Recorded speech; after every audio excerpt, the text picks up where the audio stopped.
And good day everyone, welcome to Lock PH. So today, ito po yung assembly guide ng ating F07 unit. So meron po akong naka-ready ditong show rack. So yung butas na is universal na. Kapag po tayo magbubutas ng pinto, most probably ganito yung itsura nung or yung layout ng pinakabutas niya. So dito rin po natin ipapasok yung ating pong mortise. Ganito po siya.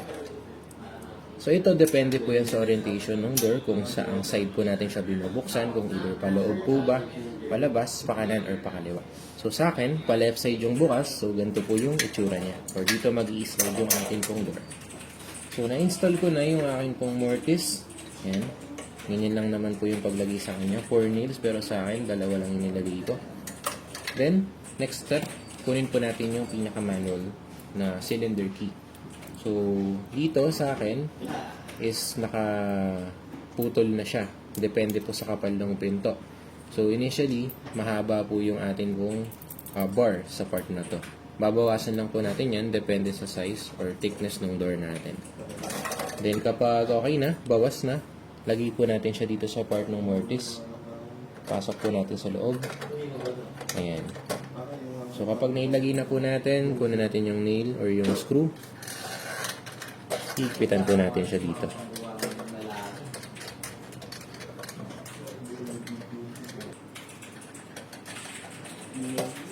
Ayan. So, kapag secured na, mahigpit na po natin nalagay, ganito po yung magiging itsura. So, may kita po kayo dito ang screw set na nilagay ko or naka-prepare na. Ito yung ating square bar na nilalagay pa natin dito sa part na to. Ayan. So, again, depende po sa kapal ng pinto kung babawasan po ba natin ito or i-retain yung sukat na meron siya. So, sa akin, since show rack naman po ito, standard, niretain ko yung square bar na included. Ayan. Next is yung ating pong bronze tube. So, ganito po yung itsura niya. Ito po, nilalagay natin yan sa front panel ng ating unit, which is ito. Front panel, then likod niya. Makikita po natin dyan yung 1 and yung pangalawang lalagyan ng tube bar natin. So, kunin natin yung tube bar, then higpitan lang po natin siya dito.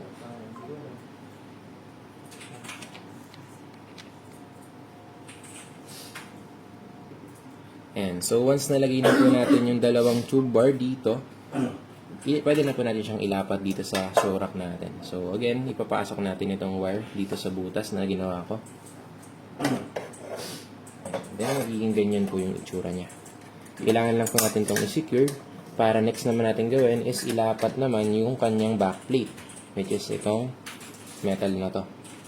So, bago po natin siya ilapat, kailangan nakalagay yung rubber dito sa likod ng plate. Then, itong wire is ipapasok natin dito sa butas niya sa itaas. Na parang ganito. Ayan. So, makikita natin, dapat nakalitaw or nakapasok din ng maayos yung square bar tsaka yung cylinder key natin. Ayan. So, once nakapasok na, nakalapat na, pwede na po natin i-align yung smart lock dito. Alalayan lang natin maigi para hindi siya malaglag. Then, may makikita po kayo or masisilip nyo dito sa bandang itaas at gitna or ibaba yung bronze tube natin kanina. So, dito na papasok yung dalawa nating screws tulad nito. Itong screw, again, kapag galing sa package, extended ito. So, may mga guide naman tayo dyan per line na pwede nating putulan para makuha natin yung standard. Then, tsaka po natin siya ihigpitan sa plate natin. So, itong screw again, para po siya dito sa dalawang part na to.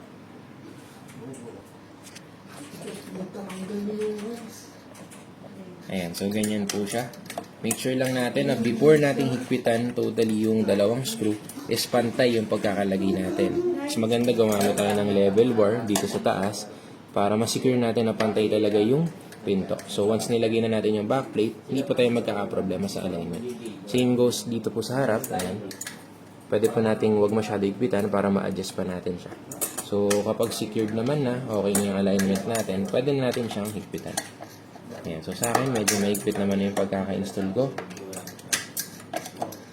Next kong gagawin is kukunin ko na yung back panel. So, yung back panel.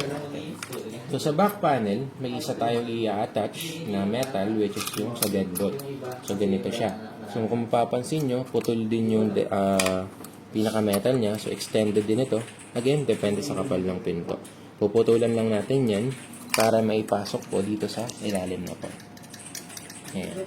So kapag okay na yung pagkakaputol, pwede natin siyang i-attach, then kunin natin yung alambre para ma-secure natin siya in place. Then another thing is yung ating cable na nandito na nakalagay. Itong cable na to, hindi po siya necessarily ginagamit kapag ang mortise na gagamitin is yung normal. Since ito is manual na mortise siya, wala siyang electronic sa loob, hindi natin magagamit ito. So either pwede natin siyang iwan na nakalaylay dito sa loob or tatanggalin natin siya. Ayan. Gagamitin lang po ito for electric or motorized na mortise. Pero kapag normal, as is po ang gagamitin natin. Ang ilalagay lang nating wire ay ito. Itong wire, i-connect or i-attach natin dito sa pin na to. Ayan, so nalagay ko na po yung ating wire. Pwede ko na siyang ilagay dito sa pinakabutas natin na ginawa. Same po nung additional natin. So, secure lang po natin dyan. Make sure lang po na nakalagay ng maayos, hindi masyadong maiipit, para hindi tayo magka-problema sa power ng unit. So, another thing na kailangan natin consider is yung ating pong square bar. Ilalagay po natin siya dito. Yung cylinder bar natin, dito naman po sa motor natin. Then, itong deadbolt latch or deadbolt metal, dito naman po siya sa butas na ito. Ayan. So, ilalapat lang po nating maigi. Make sure na lahat po yan is nakasecure para kapag gumamit na tayo ng unit, hindi tayo magkaroon ng any problems. Ayan, lagay lang natin ng maayos. Ayan, so pag secured na po, nalagay na natin yung cylinder key, yung ating pong square bar, then yung sa deadbolt.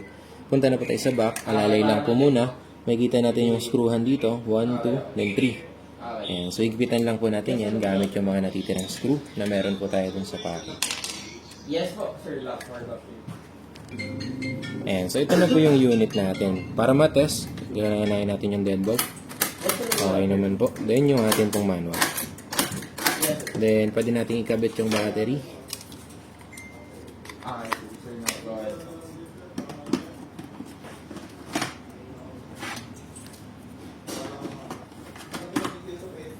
Monday to Sunday, sir, 8 a.m. to 12 midnight po ang open natin. So, may mag-cater naman po kahit mali pa.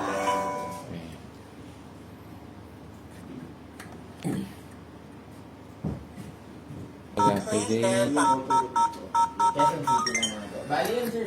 Sharing natin sa reservation form. Try ko natin ulit. Tayo. Papilapan po. Then, COD naman tayo sa Load unlocking. Ayan. Please verify lock.